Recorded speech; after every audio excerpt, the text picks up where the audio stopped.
Chapter 16, wherein the Limberlost sings for Philip, and the talking trees tell great secrets.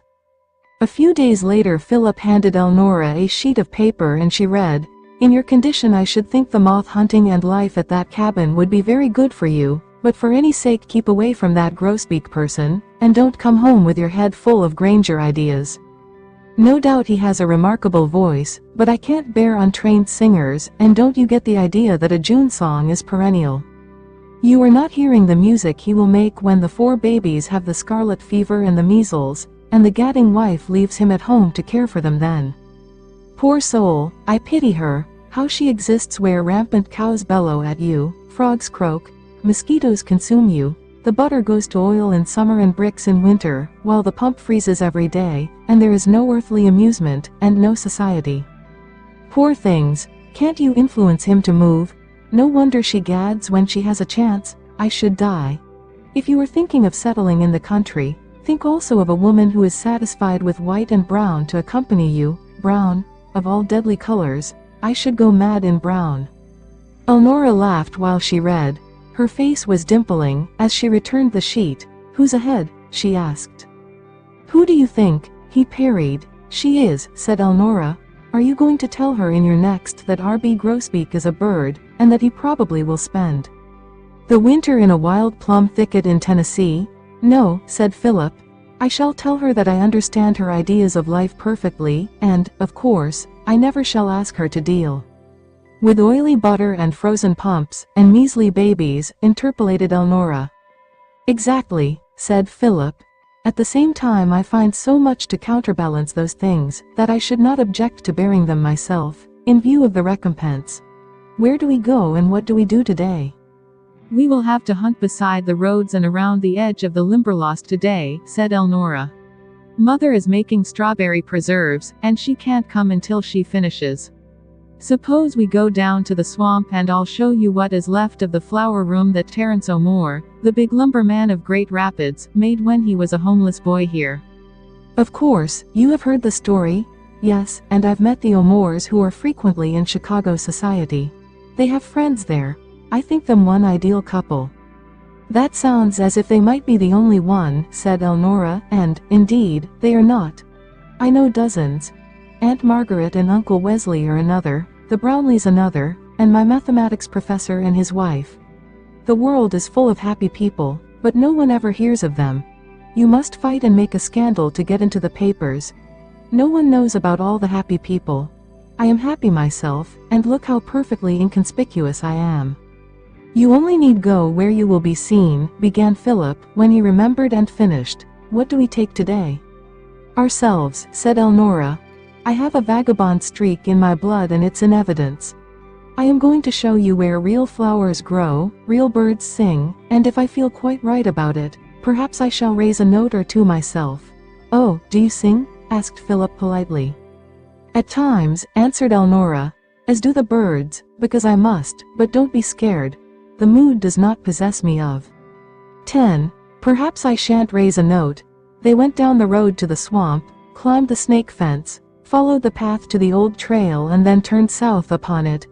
Elnora indicated to Philip the trail with remnants of sagging barbed wire. "It was 10 years ago," she said. "I was a little schoolgirl, but I wandered widely even then, and no one cared.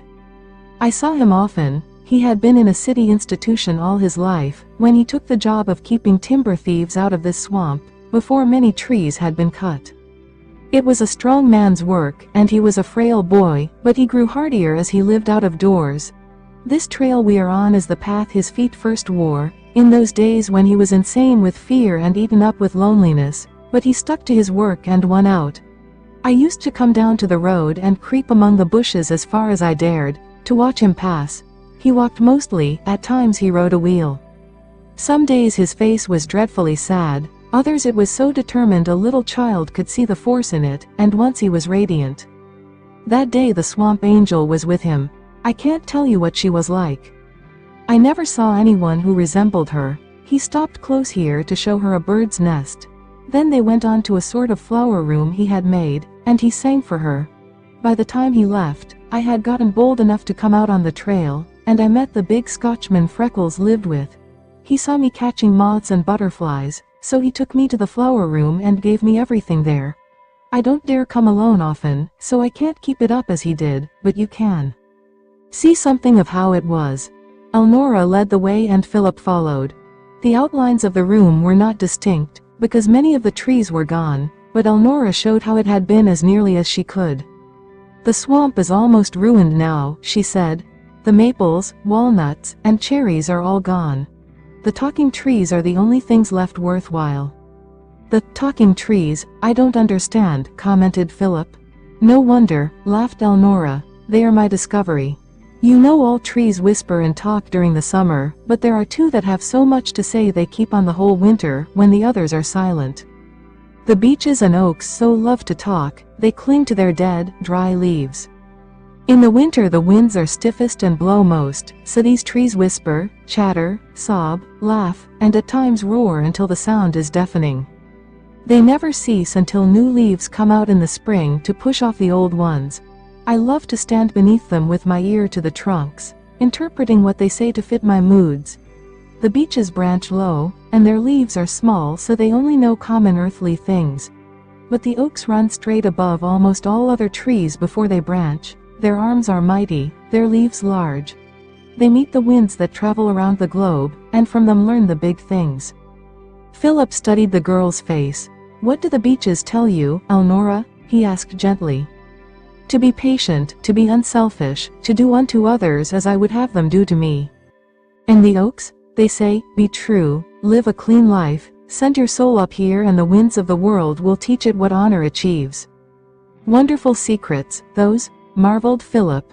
Are they telling them now? Could I hear? No, they are only gossiping now.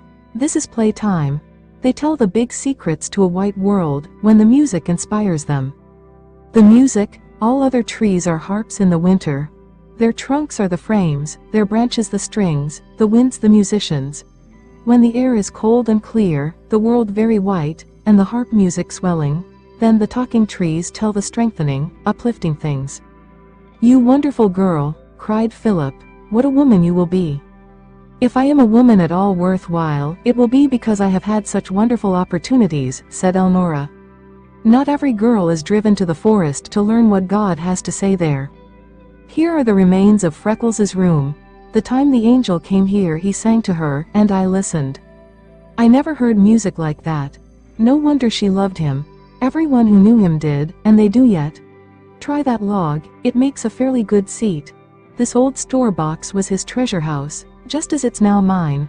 I will show you my dearest possession. I do not dare take it home because mother can't overcome her dislike for it. It was my father's, and in some ways I am like him. This is the strongest. Elnora lifted the violin and began to play. She wore a school dress of green gingham, with the sleeves rolled to the elbows. She seemed a part of the setting all around her.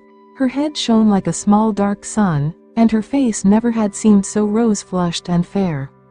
From the instant she drew the bow, her lips parted and her eyes turned towards something far away in the swamp, and never did she give more of that impression of feeling for her notes and repeating something audible only to her. Philip was too close to get the best effect. He arose and stepped back several yards, leaning against a large tree, looking and listening intently. As he changed positions he saw that Mrs. Comstock had followed them, and was standing on the trail, where she could not have helped hearing everything Elnora had said. So to Philip before her and the mother watching on the trail, Elnora played the song of the Limberlost. It seemed as if the swamp hushed all its other voices and spoke only through her dancing bow. The mother out on the trail had heard it all, once before from the girl, many times from her father. To the man it was a revelation. He stood so stunned he forgot Mrs. Comstock. He tried to realize what a city audience would say to that music, from such a player, with a similar background, and he could not imagine. He was wondering what he dared say, how much he might express, when the last note fell and the girl laid the violin in the case, closed the door, locked it and hid the key in the rotting wood at the end of a log. Then she came to him. Philip stood looking at her curiously. I wonder, he said, what people would say to that. I played that in public once, said Elnora. I think they liked it, fairly well. I had a note yesterday offering me the leadership of the high school orchestra in Onabasha. I can take it as well as not. None of my talks to the grades come the first thing in the morning. I can play a few minutes in the orchestra and reach the rooms in plenty of time. It will be more work that I love and like finding the money. I would gladly play for nothing, merely to be able to express myself. With some people it makes a regular battlefield of the human heart, this struggle for self-expression, said Philip. You are going to do beautiful work in the world, and do it well. When I realized that your violin belonged to your father, that he played it before you were born, and it no doubt affected your mother strongly, and then couple with that the years you have roamed these fields and swamps finding in nature all you had to lavish your heart upon, I can see how you evolved. I understand what you mean by self-expression. I know something of what you have to express. The world never so wanted your message as it does now. It is hungry for the things you know. I can see easily how your position came to you. What you have to give is taught in no college, and I am not sure but you would spoil yourself if you tried to run your mind through a set groove with hundreds of others. I never thought I should say such a thing to anyone, but I do say to you, and I honestly believe it. Give up the college idea. Your mind does not need that sort of development. Stick close to your work in the woods. You are becoming so infinitely greater on it than the best college girl I ever knew, that there is no comparison. When you have money to spend, take that violin and go to one of the world's great masters and let the Limberlost sing to him. If he thinks he can improve it, very well, I have my doubts. Do you really mean that you would give up all idea of going to college, in my place? I really mean it, said Philip. If I now held the money in my hands to send you, and could give it to you in some way you would accept, I would not. I do not know why it is the fate of the world always to want something different from what life gives them. If you only could realize it, my girl, you are in college, and have been always. You are in the school of experience, and it has taught you to think, and given you a heart. God knows I envy the man who wins it. You have been in the college of the Limberlost all your life, and I never met a graduate from any other institution who could begin to compare with you in sanity, clarity, and interesting knowledge. I wouldn't even advise you to read too many books on your lines. You acquire your material firsthand, and you know that you are right. What you should do is to begin early to practice self-expression. Don't wait too long to tell us about the woods as you know them. Follow the course of the bird woman, you mean? Asked Elnora. In your own way, with your own light. She won't live forever. You are younger, and you will be ready to begin where she ends. The swamp has given you all you need so far. Now you give it to the world in payment. College be confounded. Go to work and show people what there is in you. Not until then did he remember Mrs. Comstock. Should we go out to the trail and see if your mother is coming? He asked. Here she is now, said Elnora. Gracious, it's a mercy I got that violin put away in time. I didn't expect her so soon, whispered the girl as she turned and went toward her mother. Mrs. Comstock's expression was peculiar as she looked at Elnora. I forgot that you were making sun preserves and they didn't require much cooking, she said. We should have waited for you. Not at all, answered Mrs. Comstock. Have you found anything yet? Nothing that I can show you, said Elnora. I am almost sure I have found an idea that will revolutionize the whole course of my work, thought, and ambitions. Ambitions, my, what a hefty word, laughed Mrs. Comstock. Now who would suspect a little red-haired country girl of harboring such a deadly germ in her body? Can you tell mother about it? Not if you talk to me that way, I can't, said Elnora. Well, I guess we better let ambition lie. I've always heard it was safest asleep. If you ever get a bona fide attack, it will be time to attend it. Let's hunt specimens. It is June. Philip and I are in the grades. You have an hour to put an idea into our heads that will stick for a lifetime and grow for good. That's the way I look at your job. Now, what are you going to give us? We don't want any old silly stuff that has been hashed over and over. We want a big new idea to plant in our hearts. Come on, Miss Teacher, what is the boiled down, double distilled essence of June? Give it to us strong. We are large enough to furnish it developing ground. Hurry up. Time is short and we are waiting. What is the miracle of June? What one thing epitomizes the whole month, and makes it just a little different from any other? The birth of these big night moths, said Elnora promptly. Philip clapped his hands. The tears started to Mrs. Comstock's eyes. She took Elnora in her arms, and kissed her forehead. "You'll do," she said. "June is June, not because it has bloom, bird, fruit, or flower, exclusive to it alone. It's half May and half July in all of them, but to me, it's just June, when it comes to these great, velvet-winged night moths which sweep its moonlit skies, consummating their scheme of creation, and dropping like a bloomed-out flower. Give them moths for June, then make that the basis of your year's work. Find the distinctive feature of each month, the one thing which marks it a time apart, and hit them squarely between the eyes with it.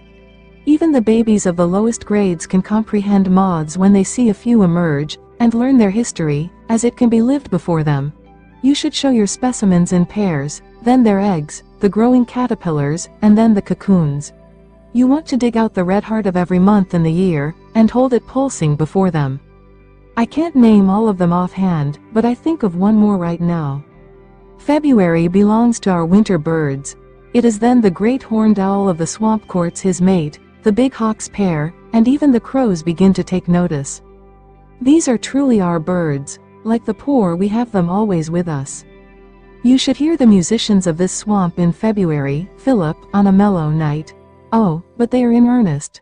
For 21 years I've listened by night to the great owls, all the smaller sizes, the foxes, coons, and every resident left in these woods, and by day to the hawks, yellowhammers, sapsuckers, titmice, crows, and other winter birds. Only just now it's come to me that the distinctive feature of February is not linen bleaching, nor sugar making, it's the love month of our very own. Birds. Give them hawks and owls for February, Elnora. With flashing eyes the girl looked at Philip. How's that? She said. Don't you think I will succeed, with such help? You should hear the concert she is talking about. It is simply indescribable when the ground is covered with snow, and the moonlight white. It's about the best music we have, said Mrs. Comstock. I wonder if you couldn't copy that and make a strong, original piece out of it for your violin, Elnora? There was one tense breath. Then, I could try, said Elnora simply. Philip rushed to the rescue. We must go to work, he said, and began examining a walnut branch for Luna moth eggs. Elnora joined him while Mrs. Comstock drew her embroidery from her pocket and sat on a log. She said she was tired, they could come for her when they were ready to go. She could hear their voices around her until she called them at supper time. When they came to her she stood waiting on the trail, the sewing in one hand, the violin in the other. Elnora became very white, but followed the trail without a word. Philip, unable to see a woman carry a heavier load than he, reached for the instrument. Mrs. Comstock shook her head.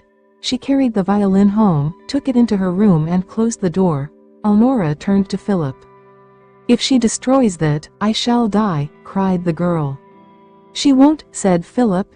You misunderstand her. She wouldn't have said what she did about the owls, if she had meant to. She is your mother. No one loves you as she does. Trust her, myself.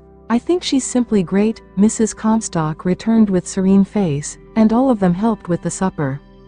When it was over Philip and Elnora sorted and classified the afternoon's specimens, and made a trip to the woods to paint and light several trees for moths. When they came back Mrs. Comstock sat in the arbor, and they joined her. The moonlight was so intense, print could have been read by it. The damp night air held odors near to earth, making flower and tree perfume strong. 1,000 insects were serenading, and in the maple the grosbeak occasionally said a reassuring word to his wife, while she answered that all was well. A whippoorwill wailed in the swamp, and beside the blue-bordered pool a chat complained disconsolately. Mrs. Comstock went into the cabin, but she returned immediately, laying the violin and bow across Elnora's lap. I wish you would give us a little music, she said.